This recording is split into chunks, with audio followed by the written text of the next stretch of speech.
Et on est parti. Alors, donc aujourd'hui, on va parler de sécurité. Alors vous allez me dire, la semaine dernière, on a déjà parlé de sécurité. Oui, mais alors, la semaine dernière, on a parlé de l'IAM, donc Identity Access Management. Donc vous avez eu votre petit exercice qui, normalement, si tout est bien compris, euh, vous avez... euh, vous êtes des experts maintenant sur l'IAM et vous êtes capable de me réexpliquer tous les principes. Aujourd'hui, on va voir la sécurité plus dans la globalité. Donc, c'est-à-dire qu'on va regarder vraiment les points en détail. On va commencer déjà par l'architecture, voir un petit peu à quoi ça ressemble l'architecture d'un objet connecté. On va regarder aussi les différents points de sécurité qu'il faut qu'on regarde, qu'il faut qu'on demande, qu'il faut qu'on mette en place euh, pour notre projet. Donc forcément, il y a plein de petits points, plein de petits détails, etc. Je vais essayer de rentrer un petit peu dans le détail de chacun des points. On va repasser aussi sur les bases de la sécurité avec les petites choses que vous ne connaissez peut-être pas parce que ce n'est pas votre expertise, mais voilà, je vais essayer de vous donner un ensemble global de la sécurité pour les objets connectés. Sachez que la sécurité, c'est un monde à part entière et que même si je vais essayer de vous donner le plus d'informations possible, ça va être compliqué pour moi de tout vous donner d'un seul coup et que vous puissiez tout comprendre. Mais l'idée, c'est quand même de vous faire comprendre vraiment les bases de tout ça. Et donc, donc voilà. On va commencer avec l'architecture. Euh, hop. Donc ça, c'est l'architecture basique d'un environnement avec des objets connectés. On y retrouve plusieurs éléments. Donc, qu'est-ce qu'on a? On a en premier lieu notre objet connecté. Notre objet connecté, c'est celui-là. Ok. Donc, on a le modem, donc c'est la partie connexion avec l'extérieur. Donc, la manière dont le capteur va se connecter à l'extérieur. Donc, ça, vous l'avez vu dans les premiers cours. La partie sensor, donc ça, c'est ce qu'on a vu dans les premiers cours aussi. On a connecté des différents éléments, donc que ce soit le capteur de température, que ce soit les différents moteurs de roue, etc. Donc on a plein de choses, plein d'exemples de capteurs, et le tout nous fait finalement notre objet connecté. Cet objet connecté, qu'est-ce qu'il fait? En fait, il va se connecter au système, donc au serveur central, si on exagère un petit peu, au système central même, qui va tout simplement faire plusieurs choses. Donc on a plusieurs serveurs ici, et comme vous voyez ici, c'est vraiment la partie maintenance. Et ce qui est intéressant, c'est que pourquoi est-ce que ça se connecte sur la partie maintenance? Donc ça, c'est la première question. La deuxième, c'est que vous voyez, on a la partie plus opérationnelle. Donc la partie plus opérationnelle, elle part sur la gauche, comme ça. Et donc ça, c'est quand notre IoT, il est actif et qu'il fonctionne. Donc ce que vous avez fait, vous, pour ceux qui ont réussi, c'est que vous avez connecté votre IoT, vous l'avez mis en mode opérationnel et vous avez été capable de communiquer. Alors dans ce sens-là, premièrement, et pour ceux qui sont allés un petit peu plus loin, vous avez réussi à communiquer avec votre IoT directement. Donc dans l'autre sens aussi. Donc finalement, vous avez réussi à mettre en place votre système opérationnel d'une manière efficace, si vous avez réussi à remonter de l'information, etc. Bon, ce qui est intéressant du coup, c'est que finalement, ma partie opérationnelle, elle est ici, et il y a pas tant de données que ça, puisque sur mon schéma, cette partie-là, elle est toute petite. On va voir le détail de cette partie-là dans le slide après. Hein. Mais ce qui m'intéresse ici, c'est vraiment, bon bah, qu'est-ce qui se passe dans la partie maintenance? Et donc dans la partie maintenance, j'ai deux choses. J'ai deux serveurs qui sont principaux. Donc j'ai celui-là, qui est le serveur où en fait, je vais stocker toutes les configurations de mes IoT, euh, les différents firmware, mais aussi les versions des firmware, euh, et toute la partie, le firmware, vous savez ce que c'est, hein, c'est le code qu'on va déployer sur l'objet connecté. Sauf que comme vous voyez, au bout d'un moment, donc au début, on l'a fait, nous dans nos tests, on a chargé depuis votre ordinateur, vous avez uploadé directement sur l'IoT avec en général une connexion USB. Ce que là, on est capable de faire, c'est faire donc sur cette connexion-là, faire ce qu'on appelle over-the-air update. Donc ça, c'est faire une mise à jour. Over-the-air, ça veut dire, traduit mot à mot, pas au travers de l'air, c'est grosso modo, je peux faire une mise à jour à distance. Et, euh, et cette partie-là, on l'a vu notamment sur LoRa, dans le cours de LoRa, on a parlé de ça et sur comment ça marchait et comment c'était mis en place. Donc finalement, ça, c'est notre maintenance opérationnelle qui est faite, alors pas quotidiennement, mais en fonction de vos besoins, en fonction de vos objets connectés. Elle peut être soit par heure, enfin, soit toutes les heures, soit tous les jours, soit tous les mois, soit toutes les semaines. Donc, c'est vraiment en fonction de vos besoins. Bon. Et là, du coup, j'ai ce petit serveur-là. Et ce serveur-là, il sert à quoi et qu'est-ce qu'il fait? Eh ben, c'est tout simplement le serveur d'initialisation. Initialisation. Initialisation. Hop, pour finir, excusez-moi. Donc notre serveur d'initialisation, qu'est-ce qu'il va nous faire? Eh ben, en fait, il va générer nos clés de sécurité et notre configuration de base pour notre IoT. Alors quand je dis il va nous générer nos clés de sécurité, en fait il va nous générer des clés de sécurité qui vont être uniques et qu'on va utiliser seulement pour la partie configuration. Pourquoi? Puisque ces clés de sécurité-là, en fait, elles vont simplement servir à mettre en place donc ce qui va se passer, c'est que l'étape, elle va commencer là. Elle va servir, il va nous générer des clés pour qu'on puisse mettre en place notre sécurité. Donc vous l'avez fait, et c'était l'exercice de la semaine dernière, ou non, ou d'il y a 2 semaines, enfin je sais plus, où on générait des clés de sécurité, on générait des certificats. Et en fait, ces certificats-là, nous, on les a utilisés directement en opératif. La procédure normale, c'est qu'en fait, on va utiliser les certificats, les premiers certificats ici, pour mettre en place, pour mettre en place de la sécurité. Et ensuite, une fois qu'on a une première connexion sécurisée, on va pouvoir faire passer d'autres clés de manière sécurisée. Et à partir de là, on va avoir des clés qui vont être là pour cette connexion-là, donc pour la partie maintenance et la partie IoT, et des clés qui vont nous permettre d'être utilisées pour la partie opérationnelle. Et donc en fait, on a plusieurs sets de clés de sécurité. Alors pourquoi la manière dont nous on l'a fait, c'était sécurisé? Bah, tout simplement parce qu'en fait, vous êtes passé sur votre PC directement. Et donc qu'est-ce qui s'est passé? C'est qu'en fait, votre PC avait déjà ces clés d'initialisation et ces clés de sécurité.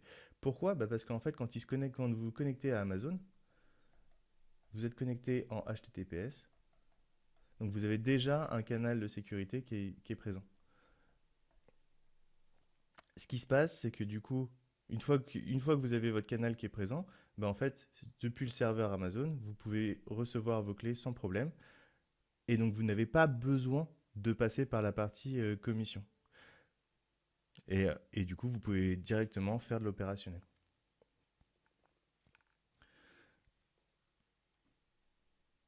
Euh, Bon, voilà. Après, du coup, on repasse j'allais changer de slide parce que voilà, on a vu le plus gros. Euh, Puis derrière, bah, on a des accès bien particuliers pour les différentes équipes qui ont différentes choses à faire avec un portail pour ceux qui ont besoin d'accéder aux données directement. Donc ça va être en général l'équipe d'ingénierie. Ça pourrait être potentiellement aussi l'équipe de marketing. En fonction de vos objets connectés, les équipes elles changent, hein, c'est vraiment un exemple. Euh, on a les gens qui gèrent la donnée justement pour en faire des choses. Donc la partie big data qu'on verra la semaine prochaine.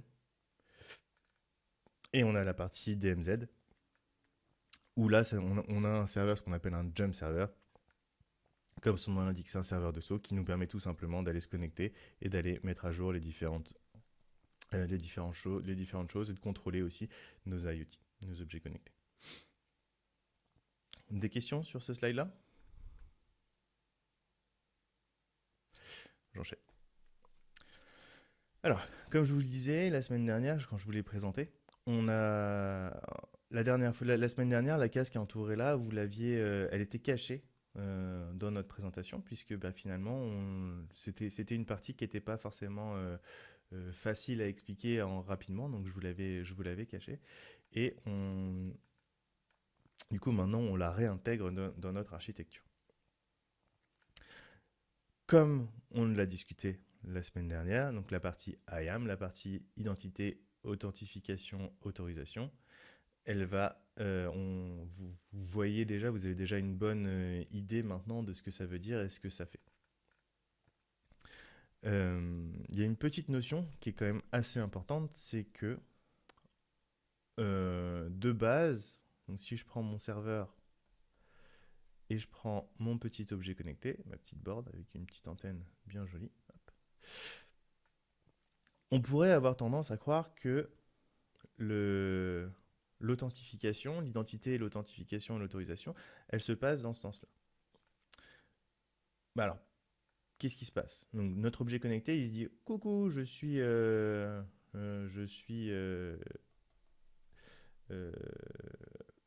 IoT 1. Du coup, lui répond bah, bonjour IoT 1, qui es-tu? Est-ce que tu as une preuve de qui tu es? Preuve. Hop. Oui, voici mon ID et mon certificat. Certificat XR101. Ok, du coup, lui, il dit super, super, je vais vérifier tes autorisations. Et il lui répond ok, tu peux passer. Bon, bah, jusque-là, pas de problème. Sauf qu'il y a une partie qu'on oublie souvent. Et ça, c'est une des plus grosses vulnérabilités qu'on trouve dans le monde des objets connectés. C'est que, donc, autant l'authentification, l'IAM, elle se passe dans ce sens-là, autant elle doit se passer dans l'autre sens aussi. Ben pourquoi? Puisque l'IoT, lui, il doit être en mesure d'authentifier, autoriser, enfin la partie IAM, hein, euh, le serveur également. Ben parce que si le serveur, s'il se connecte à n'importe quel serveur, eh ben il peut n'importe quel serveur qui potentiellement voudrait le pirater, il pourrait dire bah oui, vas-y, viens, il n'y a pas de problème. Hein. Moi je suis d'accord avec ton certificat, je m'en fiche en fait. Je suis d'accord avec tout, etc. Bon, bah très bien, nickel, je peux récupérer toutes tes données du coup. Bon, avec les certificats, c'est un petit peu plus compliqué, mais si on avait juste un login mot de passe, bah, dans le login mot de passe, ouais, bah, j'accepte tout en fait, je m'en fiche. Puisque moi, mon but, c'est de récupérer tes données. Et donc, c'est pour ça qu'on a besoin que le serveur fasse une authentification auprès de l'objet connecté.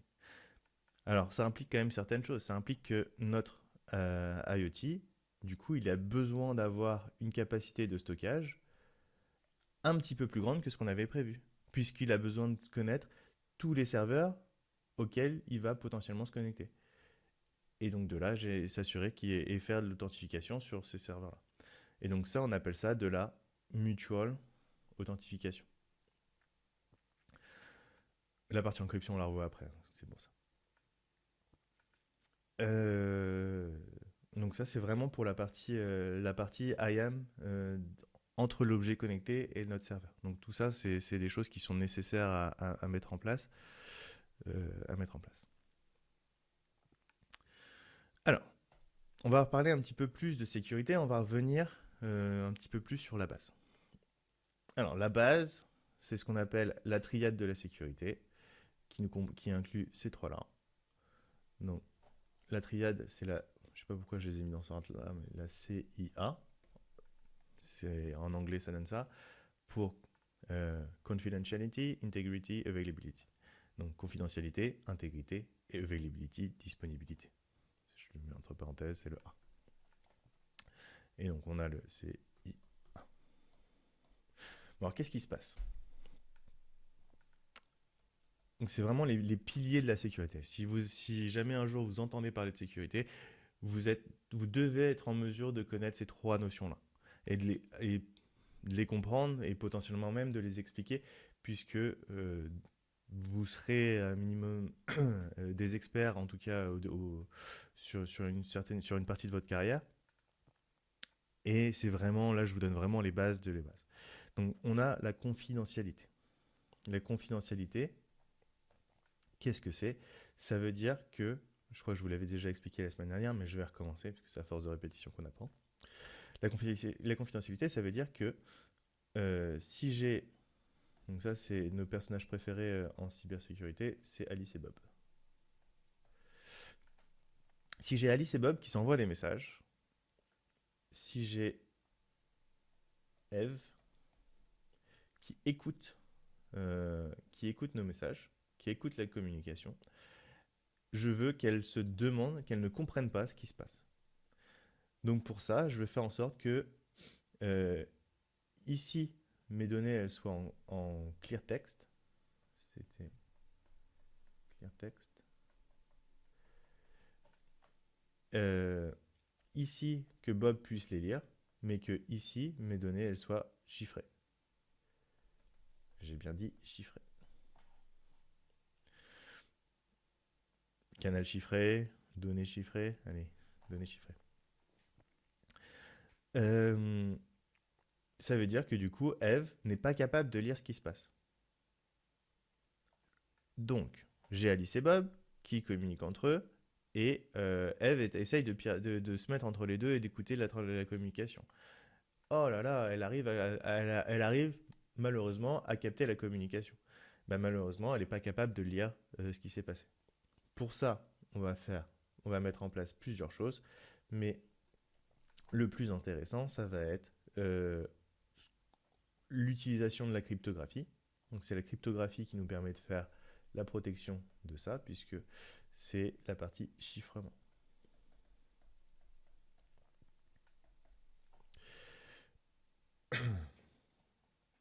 Jusque-là, pas de souci. Alors la seconde partie, c'est la partie intégrité. Donc la partie intégrité, c'est toujours Alice et Bob qui communiquent. Mais ici, Eve, elle essaye de modifier les données. Hop. Elle essaye de modifier les données. Et donc du coup, que les données que Alice, elle envoie, ne soient plus les mêmes quand Bob les reçoit. Donc Alice, elle envoie de la donnée, elle envoie son petit message d'amour. Et Bob, il reçoit ah, je te déteste, c'est fini, on nous quitte. Bah, grosso modo, Eve, en fait, entre-temps, elle a changé de message. Et malheureusement, bah, la finalité n'est plus la même. Donc, l'intégrité, la protection de l'intégrité des données, c'est s'assurer que la lettre d'amour que Alice envoie à Bob, ce soit bien une lettre d'amour que Bob reçoit. Comment est-ce qu'on fait ça? Eh bien, tout simplement, donc pour la faire très simple, on va rajouter un petit marqueur à notre message qui va être, bah, j'en sais rien, par exemple sur Alice et Bob, Alice à la fin de son message, elle signe toujours avec, enfin non pardon, Alice sur sa lettre d'amour, elle met toujours un petit cœur à la fin de la page. Et ce petit cœur là, dès que la page elle est changée, elle a mis un petit truc qui fait que le cœur il s'efface. J'en sais rien, c'est un exemple un peu débile. Eh bien, vu que Bob va recevoir la lettre, s'il voit que le cœur il est là, eh bien tout simplement, ça veut dire que la lettre elle est juste. Si le cœur il est pas là, la lettre elle est mauvaise. Alors, ce qui est marrant, c'est que on peut revenir très très très en arrière dans l'histoire et on peut se demander un petit peu comment cette partie-là elle s'était gérée, puisque finalement on envoyait déjà des lettres à notre époque et on pouvait déjà se demander si ces problèmes de confidentialité et d'intégrité étaient déjà disponibles, étaient déjà accessibles. Pardon. Enfin, c'était déjà une problématique. Et donc, le mécanisme de sécurité de l'époque, par exemple, vous receviez une lettre du roi avec un ordre bien spécifique, eh bien, le roi avait tout simplement un sceau qu'il mettait sur la lettre. Et ce sceau certifiait la provenance et que la lettre n'avait pas été temporée ni modifiée. Et donc, toutes les lettres qui étaient reçues avec ce sceau sur la lettre stipulaient que la lettre était juste et qu'elle n'avait pas été modifiée ni lue par qui que ce soit. Et donc finalement, le sceau nous permettait de faire de la confidentialité et de l'intégrité. Il n'y a personne qui m'arrête? Puisque le sceau, il fait pas de la confidentialité. On était capable de lire la lettre si jamais on l'ouvrait. Le sceau, il faisait juste la partie intégrité. Il faisait juste la partie, ok, euh, j'ai vu que le truc n'a pas été modifié, mais par contre, personne ne me dit qu'il n'y a pas quelqu'un qui a passé la lettre sous une bougie ou quoi que ce soit et qui l'a potentiellement lu. Et donc, du coup, le sceau nous permet de certifier juste l'intégrité. Euh, donc, confidentialité, je protège mes données en lecture. Intégrité, je protège la modification de mes données. Et comme dans mon exemple du roi, la protection de l'un ne veut pas dire la protection de l'autre. Si j'ai Alice qui envoie des données qui sont chiffrées à Bob, j'ai rien qui me dit que les données qui ont été envoyées sont les bonnes. À l'inverse, si j'ai Alice qui envoie des données à Bob et qu'elles ont été piratées en intégrité, ça ne veut pas dire que les données ne sont pas chiffrées. C'est-à-dire qu'en fait, je peux modifier la lettre que Alice envoie à Bob sans forcément être capable de la lire. Je vérifie ce que je viens de dire. Alice envoie à Bob des données chiffrées, elles peuvent être modifiées. Alice envoie des données à Bob d'un point de vue intégrité. Elles ne peuvent pas être modifiées, mais potentiellement Eve a pu écouter les données. Donc voilà, on a ce lien de causalité entre ces deux éléments qui font que l'un est interdépendant de l'autre. Pardon, il n'est pas dépendant de l'autre. C'est-à-dire qu'on peut faire soit l'un, soit l'autre, soit les deux en même temps. Ensuite, on a notre dernière partie de la triade qui s'appelle la disponibilité. Donc la disponibilité, qu'est-ce que c'est? C'est comme son nom l'indique, tout simplement le fait que les données soient accessibles. C'est-à-dire, si Alice elle envoie des données à Bob et que Bob ne les reçoit jamais, forcément on a un problème de disponibilité des données. Et de là, c'est pour ça que voilà, si les données ne sont pas disponibles, du coup on a zéro donnée du tout. Et d'ailleurs, c'est pour ça que d'un point de vue attaquant, c'est toujours très intéressant de faire ce qu'on appelle du man in the middle. Donc c'est-à-dire se mettre entre la connexion entre A et B. Mais ce qu'on fait, c'est qu'en fait, on laisse, si je prends, on va laisser passer les données et on va récupérer une copie. Ou on va récupérer les données, mais par contre, on va renvoyer autre chose entre Alice et Bob. Tout simplement parce que si jamais vous tapez sur la disponibilité, euh, vous alertez euh, Alice ou Bob qu'il y a un problème au niveau de la disponibilité des données et donc du coup que vos données ont été tempérées d'une certaine manière par quelqu'un. Donc comme on va être le plus discret possible quand on fait une attaque, on renvoie les données. Et c'est ce qu'on appelle du man in the middle. L'attaque de l'homme du milieu en français. Alors, ça, c'est vraiment la triade de la sécurité. C'est vraiment les base de chez base de la sécurité et c'est quelque chose sur lequel il faut quand même être familier. Maintenant, on a un quatrième point que je rajoute ici puisque on en a un petit peu parlé la semaine dernière, il me semble, sur la traçabilité des données. Alors, la traçabilité des données, on en a besoin donc, dans plusieurs cas. La première, c'est tout simplement parce que vous avez des besoins et des obligations de traçabilité des données au niveau de la RGPD. Si vous touchez à des données personnelles, en fonction de votre objet connecté, potentiellement, vous pouvez y stocker le nom, le prénom, l'adresse mail, les données GPS, peu importe la donnée que vous allez stocker.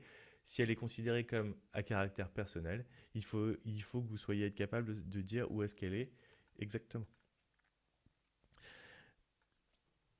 Dans le même exemple, si vous avez des données qui viennent, et je prends l'exemple des données d'une entreprise américaine, vous avez des lois et des réglementations américaines qui vous forcent, notamment dans les industries, à savoir à qui a accès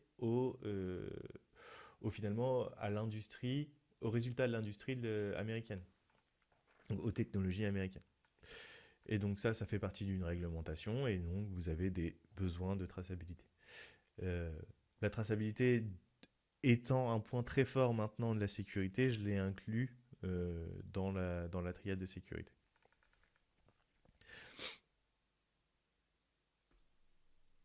Alors, on va reprendre la notion de risque, puisque finalement, c'est... comment dire? Quand on commence une analyse de sécurité, on a cette notion de risque qui rentre en considération. Cette notion de risque, elle vient de la base en risque. Quand on calcule le risque de quelque chose, on va calculer l'impact fois la probabilité que ça arrive.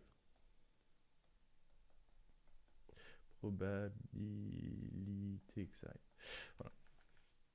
Alors je vous la fais très simple, hein, parce que concrètement ce cours-là, c'est pareil, hein, j'en ai pour 72 heures pour tout vous expliquer. Et encore à la fin des 72 heures, vous avez juste une vue globale de l'ensemble et vous n'êtes pas forcément à même de faire une analyse de risque.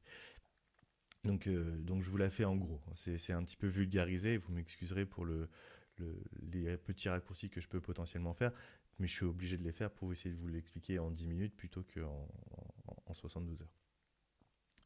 Donc, on a, on a ce calcul de l'impact fois la probabilité. Alors, c'est assez explicite finalement, puisqu'on peut se dire, euh, l'impact, c'est quel impact pour l'entreprise.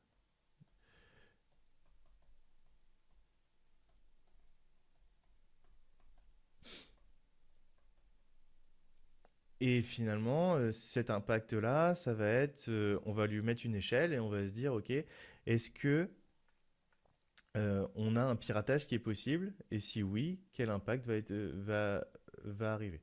C'est la question du risque, c'est ça. Donc pour ça, en fait, on va identifier les menaces et les acteurs menaçants. Donc les différents acteurs, on va de la personne qui travaille en interne au groupe terroriste ou même aux attaques étatiques. Et tous ces acteurs-là, ces acteurs menaçants, on va se dire, euh, on va leur donner des poids, il y a tout un calcul derrière qui rentre en considération pour se dire, ok, quelle est la possibilité et quelle est la probabilité que eux m'attaquent.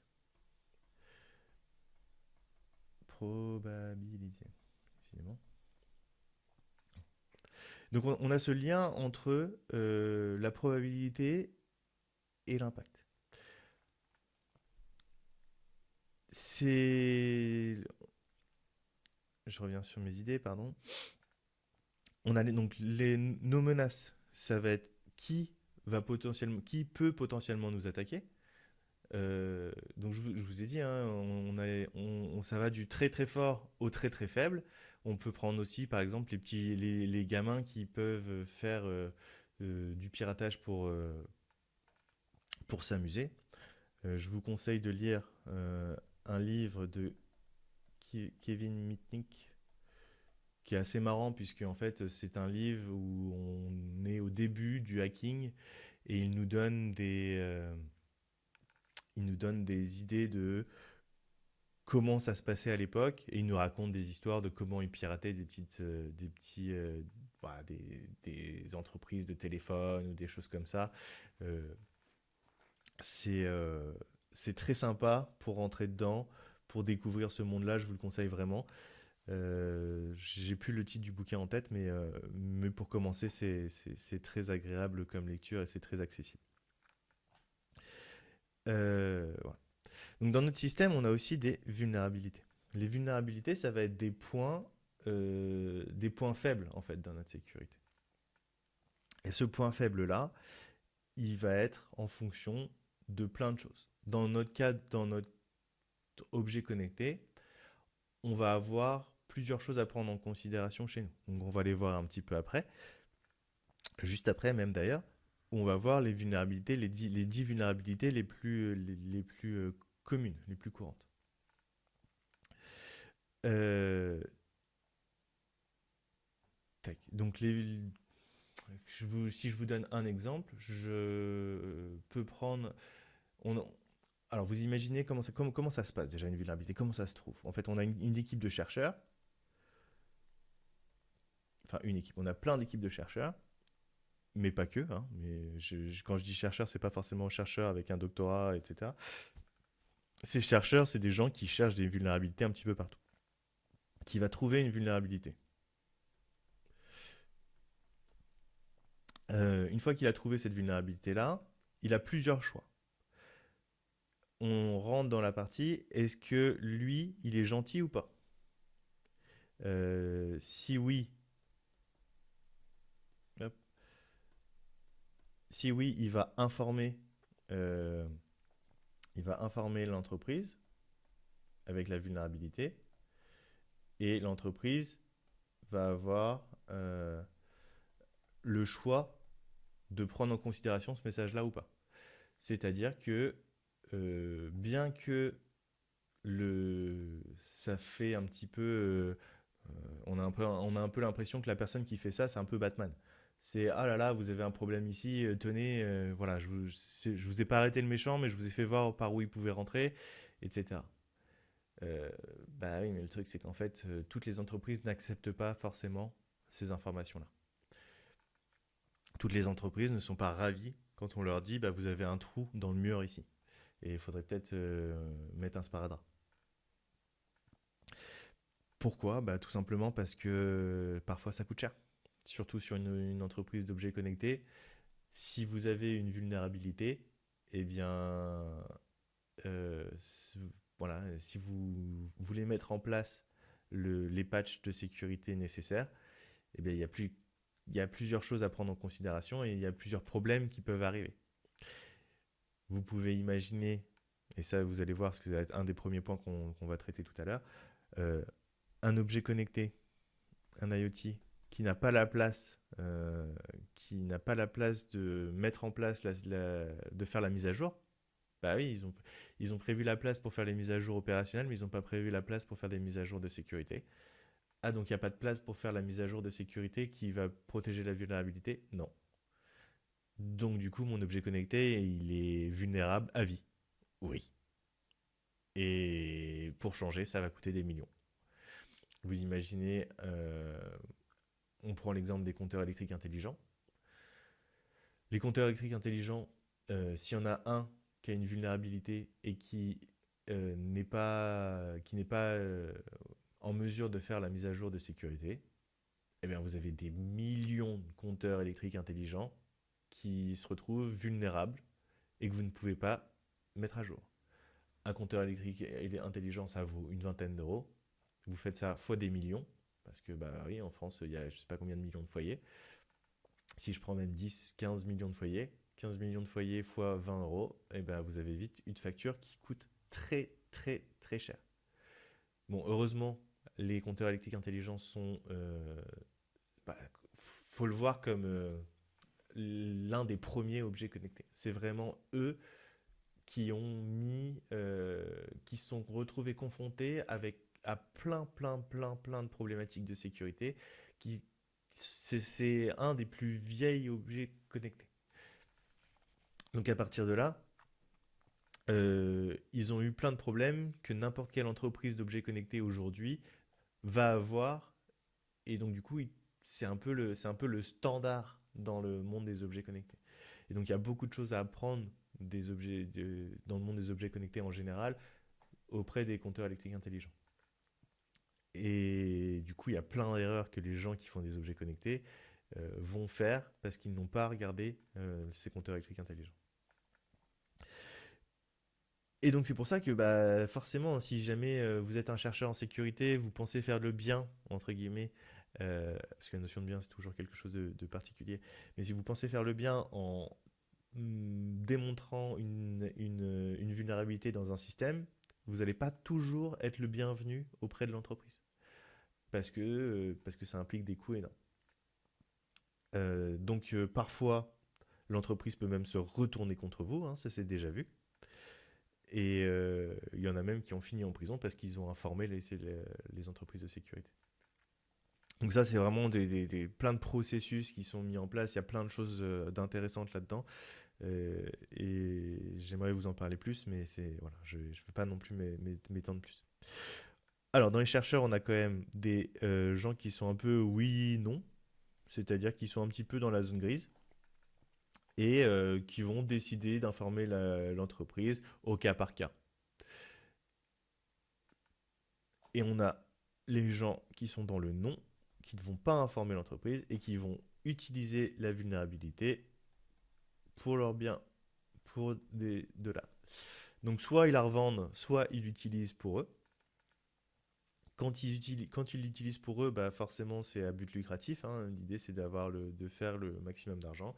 Sinon, quand ils utilisent une vulnérabilité pour, euh, euh, pour la revendre, donc ils ont deux possibilités pour la revendre. Soit c'est le marché noir, soit c'est, et oui ça existe, vous pouvez revendre des vulnérabilités légalement à certains gouvernements et certaines entreprises privées. Il faut savoir que, alors la dernière fois que j'ai regardé, c'était pas hier, c'était il y a quelques temps, mais une vulnérabilité sur iOS, sur Google Chrome par exemple. Donc on n'est pas sur des vulnérabilités d'objets connectés, mais on est sur des vulnérabilités en général. Ça, au marché public, au marché autorisé, ça vaut entre 1 million et 3 millions. Ça, en fonction de la vulnérabilité, hein, bien entendu. Donc voilà. Donc vos vulnérabilités, finalement, ce sont des trous, des fenêtres de sécurité, des fenêtres ouvertes dans votre maison de votre objet connecté. Et cette fenêtre ouverte, finalement, si jamais vous la laissez ouverte, c'est bien à vos risques et périls. À vos risques et périls. Tout simplement, vous augmentez fortement la probabilité que ça arrive et l'impact est en général calculé pour l'entreprise et en fonction, la vulnérabilité n'influe pas forcément sur l'impact. Ça dépend. Ça dépend de la vulnérabilité, ça dépend de jusqu'où ils sont capables de faire. Et donc notre niveau de risque, eh bien, c'est tout simplement le résultat de ces deux calculs-là. Des questions? Pas de questions. Donc, on va reprendre notre donc nos objets connectés de base et on va aller voir un petit peu ce que ça nous donne. Enfin, on va prendre la liste des 10 failles de sécurité les plus retrouvées dans nos objets connectés. Le premier, et celui-là il est un peu chaud, parce que si on le retrouve encore beaucoup, c'est euh, des mots de passe qui sont faibles. Ah bah oui, c'est comme vos comptes, on a les mêmes problématiques sur les objets connectés. Et en plus de ça, vos mots de passe, en général, ils sont codés, ils sont directement dans votre code. Donc en fait, pour vous loguer, ok, si vous vous souvenez de l'exercice où on a fait voir notre code, où on a regardé le code, eh bien, on avait le choix soit de rentrer les mots de passe directement dans notre code, soit de créer un fichier à part où on pouvait rentrer nos certificats, par exemple.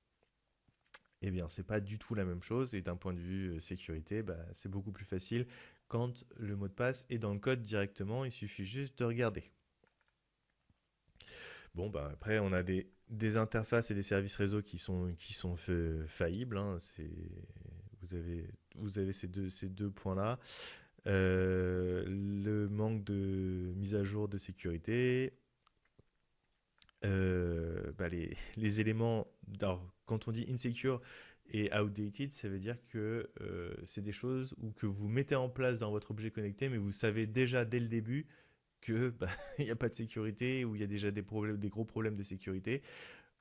Et outdated, bah, c'est-à-dire que c'est des choses où il y a des solutions, mais vous les avez pas choisies. Le manque de gestion de la vie privée sur les objets connectés, des transferts de données et du stockage non sécurisé, pas de gestion des devices, c'est-à-dire que vous avez plein d'objets connectés dans la nature, mais vous ne savez pas où ils sont, vous ne savez pas à qui ils sont, vous ne savez pas qui les a, enfin bref. Voilà. Euh, les, euh, les configurations par défaut laissées de base, hein. Alors ça, j'imagine que vous avez des exemples. Euh, un exemple tout bête d'une autre époque, parce que comme ça, je vous donne pas ceux de maintenant. On avait des petites stations. Alors quand la Raspberry Pi est sortie, il y avait des petites stations numériques qui étaient à l'époque où quand le Chromecast n'existait pas. Donc cette station numérique, c'était une petite Raspberry Pi que vous mettiez et que vous connectiez à votre télé, qui vous permettait d'avoir accès à un petit disque dur, etc. Et il y avait une interface en ligne pour que vous puissiez choisir, contrôler, etc. Tout ça. Sauf que donc cette station, ça s'appelait le XBMC, qui vous permettait de regarder vos trucs sur votre télé, de la contrôler comme vous vouliez. L'inconvénient, c'est qu'il y avait toujours une interface web qui traînait par là. Bah oui, forcément, pour que vous puissiez vous y connecter. Et que cette interface web, elle se retrouve sur Internet. Et à partir de là, on n'avait plus qu'à se connecter avec les logins par défaut. Et 90% du temps, ça marchait partout. Puisque personne ne changeait son mot de passe de base, puisque voilà, c'était plus facile à taper. Et enfin, on a le manque de sécurité, de durcissement de sécurité physique. Alors, j'avais envie de vous faire voir un petit site qui s'appelle Shodan, qui est tout simplement le Google des IoT. Donc en fait, ici, vous êtes capable de chercher des IoT. Et d'ailleurs, je vais tester XBMC, des fois qu'il y en a encore un qui traîne. Il y en a encore quelques-uns. Et en fait, ici, vous voyez que vous avez des serveurs avec des gens qui font tourner le logiciel dont je vous parlais. Hein, si je vous fais voir ce à quoi ça ressemble. Hop. Est-ce que j'ai une petite image peut-être? Voilà, donc c'est un petit logiciel sympa, hein, où vous voyez, vous avez vos programmes, vos musiques, c'est un media center, c'est ça. Où vous pouvez gérer pas mal de choses directement depuis à distance, depuis vos télés, depuis peu importe. Et donc ça, à l'époque, il y avait les mots de passe par défaut. Et vous voyez qu'on retrouve certains de ces objets connectés ici. Ouais, parce que j'ai plus la version payante, donc voilà. Vous avez des petits messages sympas. Donc ici, vous n'avez pas le droit de vous connecter. Et j'imagine que la suite, c'est euh, les gens qui violent cette autorisation-là seront poursuivis. Pardon. Donc voilà, donc c'est le petit truc sympa. Si vous cherchez par exemple des caméras de vidéosurveillance, vous en trouvez aussi pas mal. Et c'est sympa de regarder si l'objet connecté que vous connectez sur Internet n'est pas présent dans cette liste-là, puisque voilà, c'est un bon check pour savoir. Bon, après, c'est marrant, sur certaines des caméras, vous avez accès à pas mal voilà, à des caméras euh, de surveillance qui sont disponibles par tout le monde. Et sur Internet, vous retrouvez des gens qui postent des choses assez sympathiques. Alors, c'était pour la petite aparté. donc vous avez vu le top 10 des vulnérabilités et de comment on pouvait potentiellement y accéder. Alors, je reviens sur la cryptographie et sur les mécanismes de cryptographie.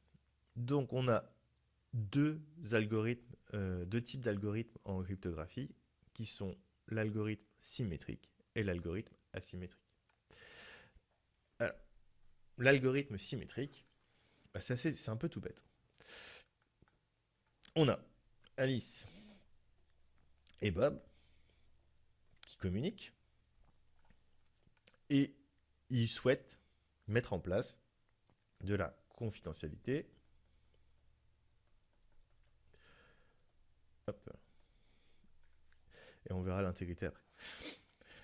Alors, bon bonjour Alice, bonjour Bob, machin, etc. Est-ce qu'on peut communiquer de manière sécurisée? Oui. Mais alors comment on fait?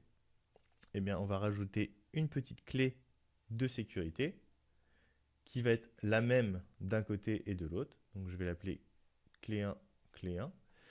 Et vu qu'ils se sont mis d'accord sur cette clé-là, on peut utiliser l'algorithme de notre choix. Donc un exemple d'algorithme, ça va être l'AES 256. 256, c'est la taille de la clé. Et voilà.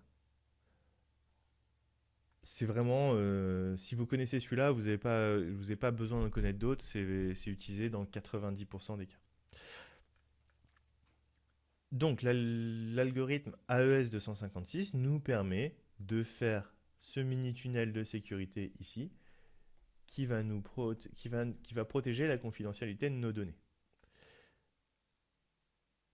Voilà, l'algorithme symétrique, c'est ça. Sauf que il y a 2-3 petits détails en plus. L'AES a plusieurs modes. On a 8 ou 9 modes, je crois, aujourd'hui. Si on va sur le Wikipédia de AES. Hop.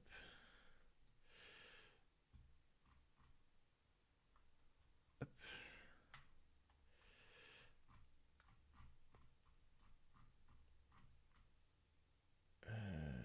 C'est ça. Donc on a, oui, même plus que ça. On a plusieurs modes ici. Et pour vous la faire courte, grosso modo, vous avez 8 chances sur 10 de prendre le mauvais mode. Pourquoi? Parce que il y en a, c'est pas les chiffres sont pas exacts, mais je sais plus si c'est du 7 ou du 9 ou 9 sur 11, enfin le pourcentage c'est à peu près celui-là, c'est juste j'ai plus les chiffres exacts. Mais sur les 8 modes, sur les 10 modes, il y en a 8 qui sont deprecated. Ça veut dire qu'ils sont plus utilisables. Pourquoi? Parce qu'ils ont des failles de vulnérabilité. Et si jamais on regarde un des modes de sécurité, un des modes par exemple celui-là, de chiffrement. Donc qu'est-ce qui se passe? On a notre sécurité, notre texte par défaut qui est mis avec notre clé de sécurité qui nous donne un ciphertext. Donc pour pas vous embrouiller, c'est moi qui me suis trompé tout à l'heure en vous donnant c'était clear text, mais c'est ciphertext. Bref, l'acronyme ne change pas. Et qu'est-ce qui se passe? Donc ça c'est notre image de base, et ça c'est notre image quand elle est chiffrée avec le mode de ECB. Ah bah oui, mais d'un point de vue sécurité, c'est pas terrible parce que si je veux cacher un pingouin, bon là j'ai quand même une belle idée que j'ai un pingouin qui est ici. Un petit peu problématique cette histoire. Alors que ce qu'on voudrait, du coup, c'est la troisième image, c'est l'image toute gribouillie là. On a l'impression que c'est les vieilles télés de l'époque. Donc voilà, si j'ai ça comme image de chiffrement, c'est pas terrible. Et en fait, cet exemple-là, il est véridique pour le mode ECB. Hop. mais il est équivalent, même si c'est fait différemment, pour 8 des 10 modes de AES. Donc, ce qu'il faut retenir ici, c'est que c'est les deux modes qui sont fonctionnels, qui sont AES CCM et AES GCM. Vous les retrouvez sur la page, hop là, sur la page ici. Hop, où vous retrouvez donc du coup ces deux modes. Pardon, c'est un peu le bazar sur la page, donc ils ont tout mis d'un coup. Donc hop là, ces deux modes-là sont les modes que vous devez retrouver dedans. Alors pourquoi? Ben parce que en fait, ces modes-là, ils utilisent plusieurs choses, et notamment, ils utilisent un truc de confidentialité. Donc ça nous fait, ils nous permettent de chiffrer nos données entre Alice et Bob. Par contre, ils peuvent nous faire un autre truc. Et c'est-à-dire qu'en fait, derrière notre message, vous vous souvenez, je vous ai dit, elle rajoute son petit cœur. Et bien ici, ils vont rajouter ce qu'on appelle un MAC. Le MAC, ce n'est pas l'adresse MAC que vous pouvez connaître, c'est le Message Authentication Code. Alors ce Mac, finalement, c'est mon petit exemple du cœur, c'est mon petit exemple du sceau. C'est des choses qu'on rajoute pour nous permettre de faire de l'intégrité.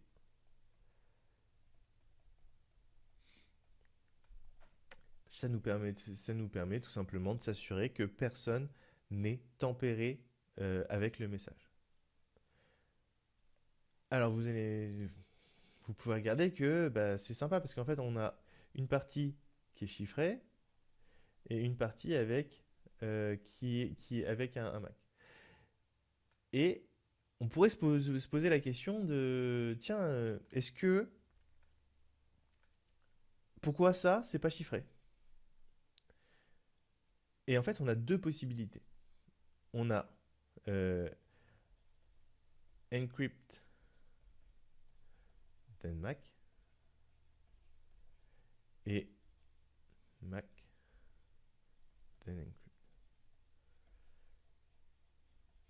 Ça veut dire qu'en fait on a soit cette possibilité-là, soit l'autre, qui nous donnerait en fait le Mac à l'intérieur du truc caché et tout chiffré.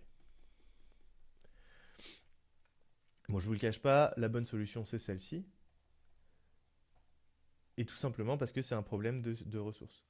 Puisque euh, la manière dont Bob il va réagir, il va se dire ok, est-ce que le message, avant de lire le message, est-ce qu'il est correct? Donc il va vérifier en premier si le Mac il est bon, et ensuite il va aller regarder si le message est bon, il va aller déchiffrer le message, et ça va lui permettre de lire le message. A l'inverse, s'il utilise l'autre méthode, c'est-à-dire qu'il est obligé de déchiffrer le message avant d'aller vérifier le Mac. Et donc on a tout simplement un problème de performance, puisque s'il est obligé de déchiffrer tous les messages, d'un point de vue performance, c'est un petit peu compliqué. Bon, ça fait beaucoup d'informations d'un coup, mais vous avez ici vraiment les bases de la sécurité d'un algorithme symétrique. Et ce qui se passe.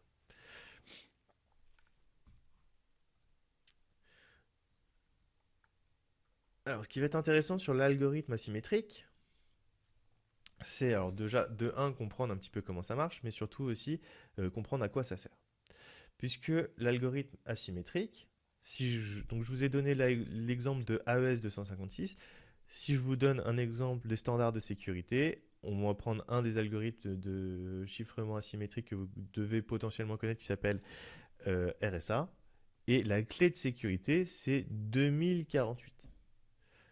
Donc, c'est énorme par rapport à notre clé de sécurité de 256.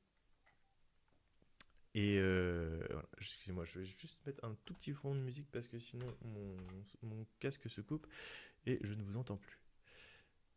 Même si je vous entendais déjà pas beaucoup, mais je veux être sûr que vous parliez pas.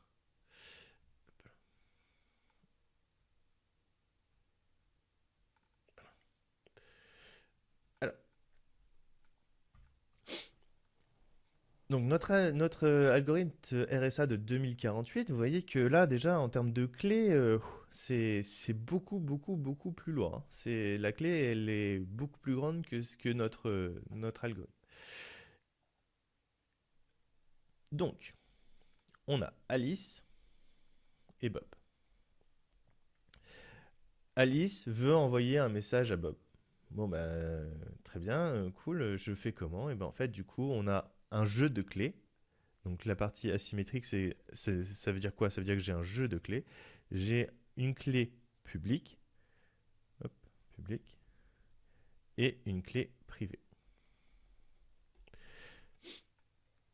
Ma clé publique, elle va me servir seulement à faire du chiffrement.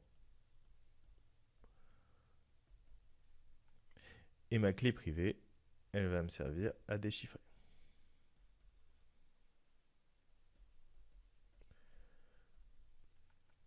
Donc, s'ils veulent communiquer d'une manière sécurisée, qu'est-ce qu'ils vont faire? Et ben en fait, Alice, elle a sa clé privée avec, qui est bien spécifique à elle. Bob, il a une clé privée qui est spécifique à lui.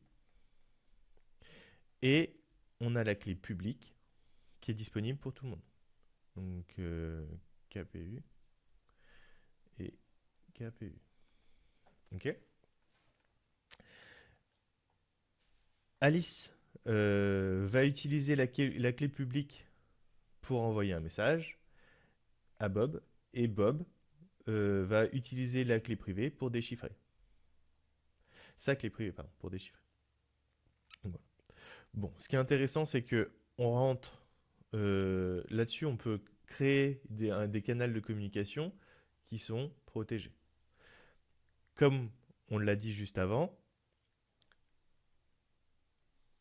c'est pas très optimal, puisque l'algorithme de chiffrement, il est énorme. Et donc les calculs pour Alice et Bob, ils vont être très très grands. Alors vous allez me dire, pour votre ordinateur, je m'en fiche, puisque bah, mon ordinateur, il a les perfos qu'il faut, etc. Donc pas de problème. Par contre, mon objet connecté, ça lui va pas. C'est beaucoup trop lourd.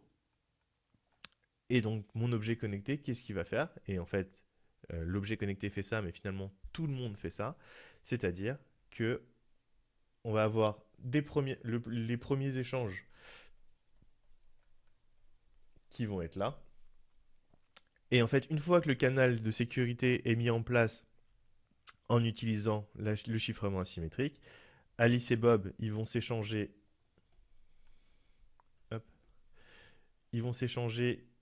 une clé de sécurité commune, donc on va appeler K symétrique et K symétrique. Et à partir de là, ils vont pouvoir communiquer en AES 256. L'idée et la raison principale pour laquelle le chiffrement asymétrique a été créé, c'est tout simplement pour générer des clés symétriques de façon sécurisée. Et donc vous voyez qu'il y a pas, il y a tout un lien de corrélation entre le chiffrement symétrique et le chiffrement asymétrique. Puisque ici, la grosse problématique, c'était de savoir comment K1 et K1 étaient mis en place chez Alice et Bob. Bah oui, parce que comment vous faites pour vous donner une clé de sécurité à chacun de vous. Donc, euh, donc voilà. Alors, donc voilà. Donc on a tout simplement, hein, il y a vraiment des jeux de performance qui rentrent en considération. La troisième étape qu'on peut prendre en considération ici, c'est la PKI. C'est ce qu'on appelle Public Key Infrastructure. Tout simplement, c'est un troisième acteur qui rentre en considération. Donc, Moi, j'aime bien l'appeler la banque. Pourquoi? Parce qu'en fait, la banque, elle fait exactement le même rôle. Si on prend Alice et Bob qui veulent s'envoyer de l'argent. Donc Alice, elle veut envoyer de l'argent à Bob. Et ça, c'est des problématiques que vous avez retrouvées dans les crypto-monnaies et dans tout ce qui est lié aux cryptos en général, notamment au Bitcoin, etc. Euh, donc, si Alice, elle veut envoyer de l'argent à Bob, numériquement, comment est-ce qu'on s'assure qu'elle n'ait pas gardé l'argent ici et que l'argent, du coup, n'ait pas été dupliqué? Donc, le système actuel qu'on a actuellement, c'est bah, on passe par une banque. Hop. Et la banque reçoit l'argent, elle le met sur le compte en banque de Bob, elle l'enlève du compte en banque de Alice. Et tout simplement, en fait, la banque fait office d'intermédiaire entre Alice et Bob pour s'assurer que le transfert a bien été effectué. Mais en fait, dans euh, notre PKI, la banque, elle fait office de partage des clés. Et où en fait, elle va s'assurer que les clés sont bien les bonnes. Et notamment, alors les clés, hein, c'est en général, ça devient des certificats. Les certificats euh, sont générés par la banque. Si vous avez euh, si vous avez déjà monté un site web, je pense que c'est le cas, vous avez dû générer un certificat par une autorité. Certificat. Par une certaine autorité. Donc c'est ce qu'on appelle une CA, Certificate Authority.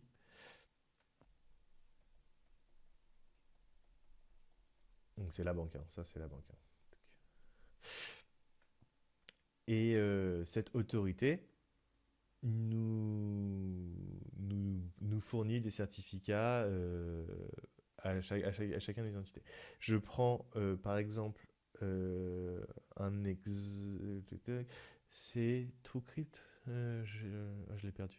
Il y a aujourd'hui des gens qui délivrent des certificats gratuitement, qui font que vous n'avez pas besoin de monter une PKI pour vous et votre système en général, pour votre site web par exemple. Après, sinon, c'était des services qui étaient payants à l'époque et qui maintenant sont gratuits et grâce à une entreprise dont j'ai perdu le nom actuellement. Let's Encrypt, merci beaucoup. C'est bien, j'ai plus l'impression de parler tout seul depuis 1 heure et demie. Merci beaucoup. Let's Encrypt. Je vais le mettre. Hop, hop. Ok. Donc, euh, ça c'était vraiment pour la partie cryptographie. Je suis désolé, hein, ce cours-là, il est un peu, je rentre un peu dans le dur, hein, mais c'est vraiment des choses où on est obligé de comprendre un petit peu les principes de base et c'est pour ça que je vous les réexplique comme ça.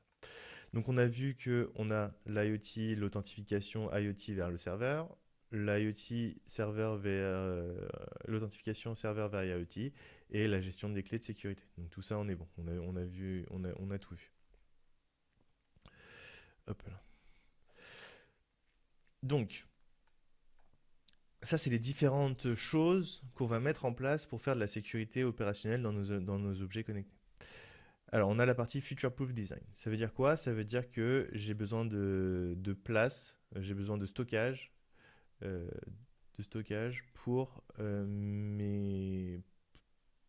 les mages de sécurité, pour les mises à jour de sécurité. On a la partie installation, où bah, tout simplement, hein, on ne veut pas qu'il y ait de modification, donc sans modification. Donc ça, c'est une question d'intégrité. Et on veut s'assurer que les objets connectés ne soient pas modifiés, donc plug and play.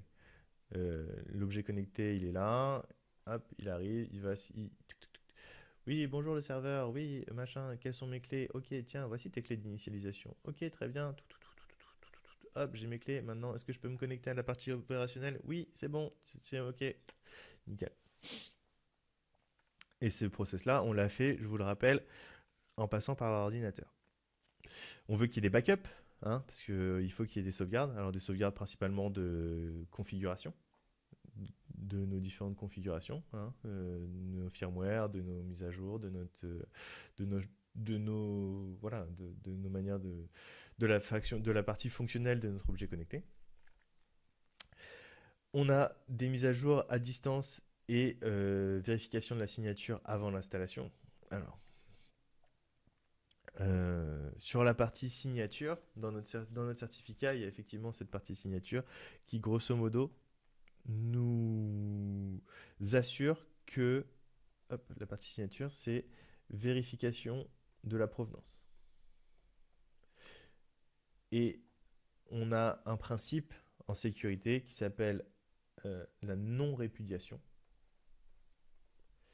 qui est un terme légal, qui veut tout simplement dire que, étant donné que, j'en sais rien, si je prends Microsoft, qui envoie des mises à jour à tout le monde sur leur système, j'ai une signature, ils vont signer la mise à jour, qui veut dire qu'ils prennent, ils s'assurent que la mise à jour provienne de chez eux. Ce qui est intéressant, puisque si jamais il y avait un problème avec cette mise à jour, un problème global, hein, pas un problème spécifique à votre entreprise, mais un problème global où genre ils forcent les mises à jour chez tout le monde et ils cassent l'entièreté de tous les ordinateurs qu'ont Microsoft. Donc là, ils auraient un gros problème. Et l'argumentaire qui nous permettrait de vérifier si la mise à jour provient bien de chez Microsoft, c'est cette signature. Et à partir du moment où la mise à jour a bien été signée par Microsoft, ils ne peuvent pas répudier, ils ne peuvent pas dire que c'est pas eux. Grosso modo, ah non, c'est pas moi, j'ai pas fait, c'est pas moi, c'est quelqu'un d'autre. Ils ne peuvent pas faire ça. Et de là, les entreprises, les gens, peuvent se retourner sur Microsoft en cas de problème. Et donc nous, ce qu'on fait, c'est qu'on fait la même chose. C'est-à-dire que quand on a quand on génère une mise à jour pour notre IoT, on va signer la mise à jour. Ça va nous permettre, ça va permettre deux choses. Je mets signature. Ça va permettre deux choses. La première, c'est que l'IoT n'accepte que les mises à jour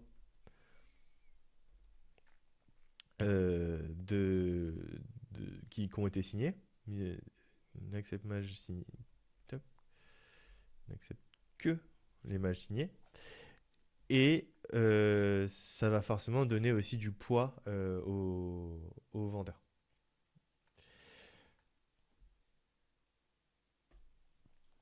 Alors d'un point de vue vulnérabilité, comme je vous l'ai dit, il peut y en avoir plein. Et quand on revient sur la liste, il y a plein de choses. Donc on a une partie, ce qu'on appelle en français durcissement, mais j'aime pas trop ce terme en anglais ça s'appelle du hardening. C'est vraiment enlever tout ce qui est inutile. Donc on va enlever les utilisateurs qui ont été créés et qui servent à rien, les différents services de réseau qui ne servent à rien, et les interfaces hardware qui ne servent à rien. Je pense à l'interface JTAG, qui est l'interface de maintenance, qui est facilement accessible sur beaucoup d'objets connectés et qu'on va vouloir désactiver dès qu'on a fini. Hein, pourquoi? Tout simplement parce que nous sommes de bons élèves et que voilà, si je prends les différents points, j'ai des éléments qui sont pas sécurisés, j'ai des mots de passe en clair, j'ai des services réseau qui sont pas sécurisés, et donc on va enlever le maximum de choses qui ne sont pas nécessaires. Euh, et Lack of Physical Hardening, hein, dans notre objet connecté, c'est toutes les interfaces un petit peu physiques qu'on va pouvoir protéger. Alors, en fonction de nos objets connectés, donc ça c'est un petit peu plus, c'est l'étape encore après, hein, parce que nous on va pas jusque là, mais c'est juste pour vous le donner quand même. On a des choses qui nous permettent de faire on a des composants bien particuliers qui nous permettent de euh, faire en sorte qu'il y ait des parties du code qui soient juste en lecture seule. Donc c'est-à-dire qu'on va être en read-only. Et celui-là, je le kiffe parce qu'il est vraiment cool. C'est donc ASLR, Address Space Layout Randomization. C'est-à-dire qu'en fait, au lieu d'avoir du code qui soit mis dans des blocs dans mémoire à la suite, oh non, non, moi je fais pas ça, hein. Je fais ça, hein. Hop, hop, je mets un bout de code ici, j'en remets un là, et puis un bout là, un bout là, un bout là, un bout là, et un bout là, et un bout là, et un bout là. Bon bah trop bien. En fait, ça permet, ça permet en fait de pas euh, mettre le code au même endroit et du coup d'avoir ce côté random aléatoire où on va stocker la donnée de manière complètement aléatoire dans notre mémoire. Autant vous dire qu'il y en a beaucoup qui ne le font pas. Euh, Ok, donc ça c'est bah, voilà, c'est le truc dont on parlait, hein, confidentialité et intégrité sur les communications One. Si je reviens sur mon architecture, c'est tout ce que je viens de vous expliquer, hop, sur ces connexions-là. Donc c'est les connexions qui vont vers l'extérieur. Hop là. Alors, on a la sécurité pendant le développement. Donc vous avez vu, hein, on avait la sécurité des communications, la gestion des vulnérabilités, sécurité opérationnelle, et là maintenant on parle pendant le développement. Puisque pendant le développement, il se passe pas mal de choses.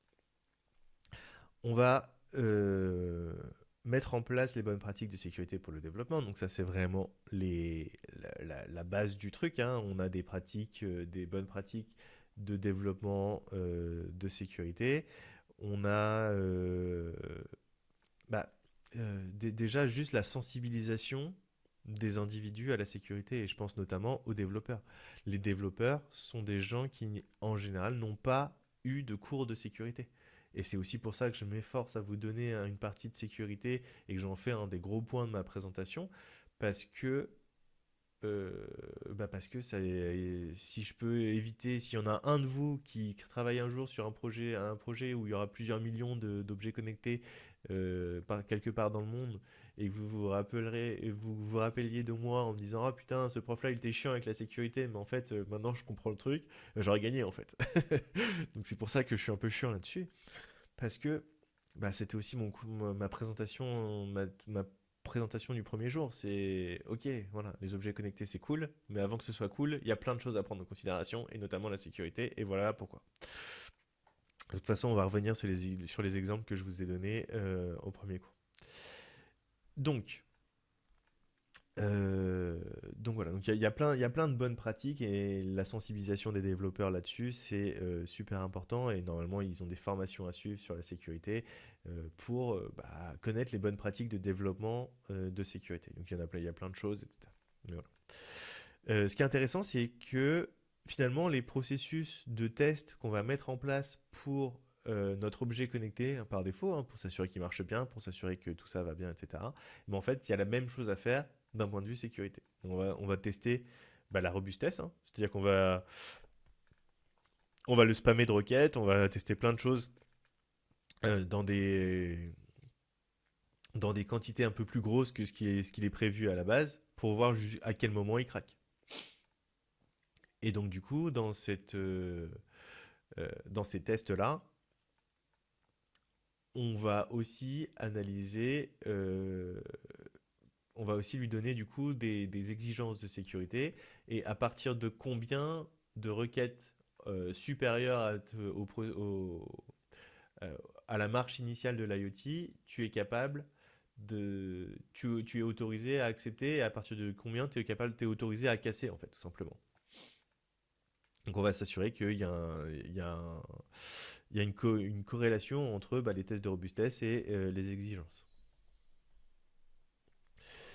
On va analyser l'interface web, forcément, faire un scan de vulnérabilité. Donc pour ça, il y a des outils qui nous permettent de faire ça. Et on va faire tester son application par une entreprise de sécurité indépendante. Pour tout simplement s'assurer qu'il n'y ait pas de conflit d'intérêts.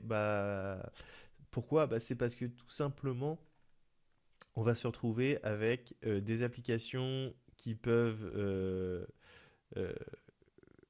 avoir des enjeux assez importants, voire pas d'enjeux, mais c'est pas grave. Euh, mais la personne qui vont tester les failles de sécurité, elle doit être indépendante pour s'assurer du bon niveau de conformité aux exigences de sécurité.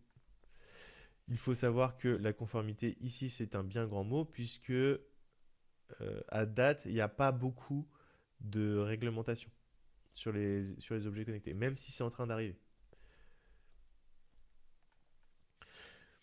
Donc finalement, les réglementations, on n'est pas sur des lois, on n'est pas sur des obligations, on est sur des recommandations. Heureusement, aujourd'hui, il y en a plein, mais on n'a pas de normes particulières aujourd'hui sur les objets connectés, même si c'est en train d'arriver. Et notamment aux États-Unis, ils sont en train de pousser ça fortement. Et en Europe aussi, c'est en train d'arriver, je crois que c'est avec le Nice 2. Voilà. Donc, la sécurité pendant le développement toujours, où on parle de l'initialisation de la configuration de sécurité. Je vous ai déjà donné la réponse avec notre petit serveur de commission, où en fait, on va contrôler les accès et les mesures on va contrôler que les accès et les mesures de sécurité ont bien été activés, et les clés uniques pour l'installation. Donc ça, c'est vraiment le commissioning server, le serveur de commission. Commissioning server. Hop. Il n'y a potentiellement qu'un seul M, mais la gestion des vulnérabilités avec la surveillance des bases de données des vulnérabilités. Alors, qu'est-ce que c'est que ça? C'est en fait, on a des bases de données de vulnérabilité qui sont communes pour tout le monde. D'ailleurs, son nom s'appelle Common Vulnerabilities Database. Donc CVD, je crois. Quand on a une vulnérabilité, c'est une CVE, Common Vulnerability Exploitation. Donc ça veut dire que c'est une vulnérabilité qui a en plus été qui vient avec comment dire, un logiciel de piratage. C'est exagéré, mais c'est pas exactement ça, mais dans l'idée c'est ça. C'est grosso modo, c'est une méthode d'exploitation de la vulnérabilité pour pirater le système. Puisque qui dit vulnérabilité ne veut pas dire exploiter. C'est-à-dire que parfois on peut se dire, tiens, euh, tel système a une vulnérabilité, a la fenêtre ouverte, mais j'ai pas l'échelle pour monter à la fenêtre. Bon voilà. Et grosso modo, l'exploitation, c'est la bonne échelle pour exploiter le système. Euh, on veut avoir aussi une liste des librairies qui sont utilisées dans l'IoT. Donc en fonction des IoT que vous allez designer, vous allez voir que vous avez plusieurs librairies que vous allez pouvoir utiliser.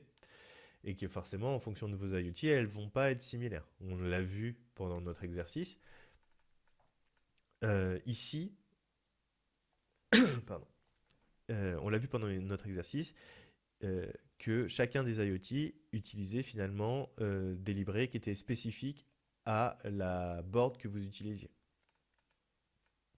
Et donc pour ça, on va faire une liste des différentes vulnérabilités et on va avoir un outil qui va nous permettre d'avoir notre liste de vulnérabilités qu'on va aller checker auprès des différentes bases de données et s'assurer que le retour c'est OK, qu'il n'y a pas de faille dans la librairie qu'on va utiliser et ça c'est un test qui va être récurrent. On a... euh, alors, j'adore cette partie-là, c'est des choses auxquelles on pense pas forcément de base. C'est, ok, mon IoT il vient de se faire poutrer. C'est mon IoT vient de tomber. Vraiment, ouais, pas de chance, voilà. Et ben, qu'est-ce qui se passe si jamais il se fait pirater? Est-ce que j'ai bien protégé les données de sécurité? Est-ce que j'ai bien protégé les clés? Est-ce que j'ai bien protégé les données critiques quand même? Et est-ce que j'ai bien protégé les accès quand même à l'intérieur? Est-ce que si mon IoT fail, est-ce qu'il y a un fail de mon IoT, s'il crash, si voilà, il doit rebooter, il doit, peu importe ce qui peut se passer, est-ce que toutes ces données-là sont bien protégées? Et ça, c'est pas forcément donné sur tout le monde. Euh, donc pour faire ça, on peut utiliser ce qu'on appelle un watchdog, hop, qui va nous permettre de faire ça sur le capteur. Et on s'assure aussi de ses capacités de restauration, mais ça semble un petit peu plus logique. Est-ce que vous avez des questions sur ça, sur tout ça? Parce que là, je vous ai sorti une sacrée quantité.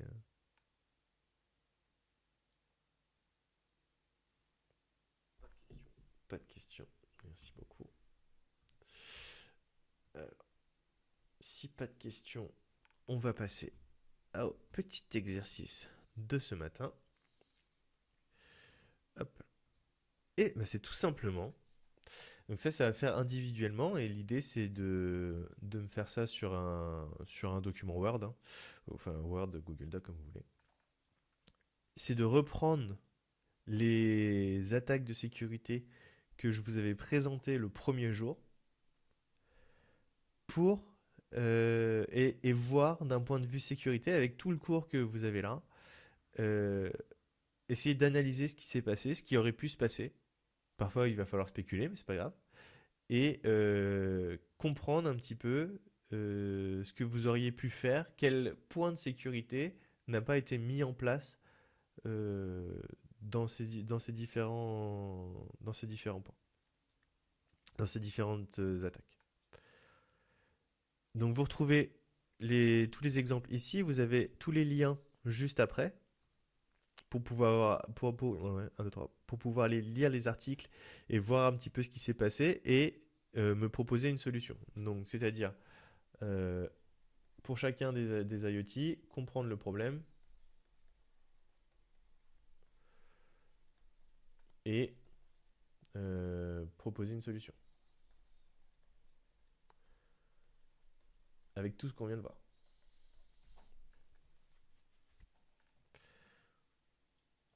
Potentiellement ici, il va falloir spéculer.